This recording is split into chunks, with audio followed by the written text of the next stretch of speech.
let's get right into this review for Bring Her Back.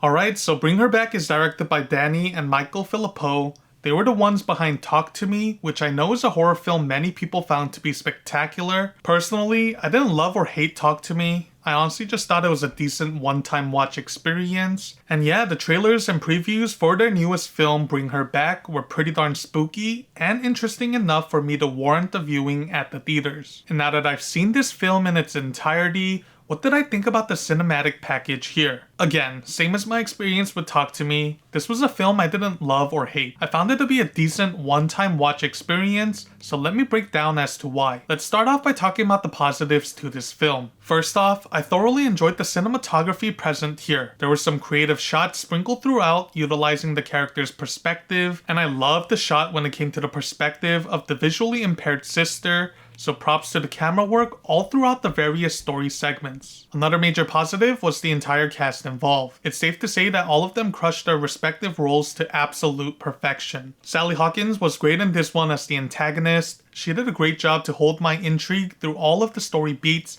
as her character felt fairly unpredictable in many of the sequences. Also, the three younger cast members nailed their own roles in this story. There's a ton of commitment from them for this horror film, and it was fun seeing that in action on the big screen. So props to all of them involved. Another positive is that I thought a lot of the makeup and visual effects worked perfectly to encapsulate many disturbing scenarios, so props to the departments in charge of creating the props and aesthetics that very much so come to life through the visuals. As for my final positive, the themes surrounding death, trauma, and unchecked grief come through loud and clear in this horror film. Now in terms of the negatives, to start off, I thought the story had several plot holes or loose ends that didn't feel justified or entirely complete in its execution by the time we reached the conclusion. I found a lot of these plot holes to actually make the story experience more convoluted and messy rather than smart and profound. Like, without getting into spoilers, there's a ritual involved that plays a crucial role within the story, yet that entire process isn't explained well at all. I mean, you do get to understand the general bare-bone concept of the ritual by the halfway point in Act 2, but as for why certain things end up being important triggers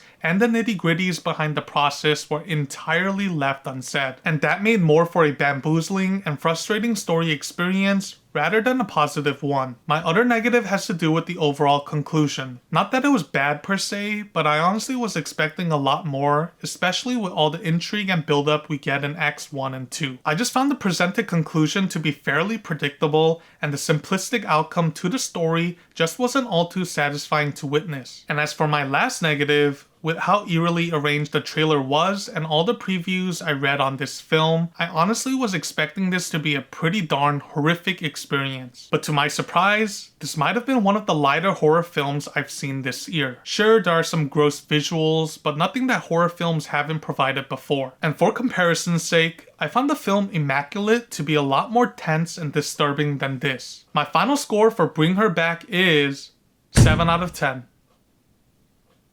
This was an alright one-time watch experience for me. I think there's both sizable good and bad qualities imbued into this film, and depending on your built-up intrigue from the trailers and previews, or if you enjoyed the director's previous work on Talk to Me, I can see how you'll either enjoy or find disappointment in this cinematic experience. Anyways, thanks for checking this bonus review out this week. There's some fun films coming out next week, so stay tuned for those reviews. Until my next upload, stay safe out there, and peace.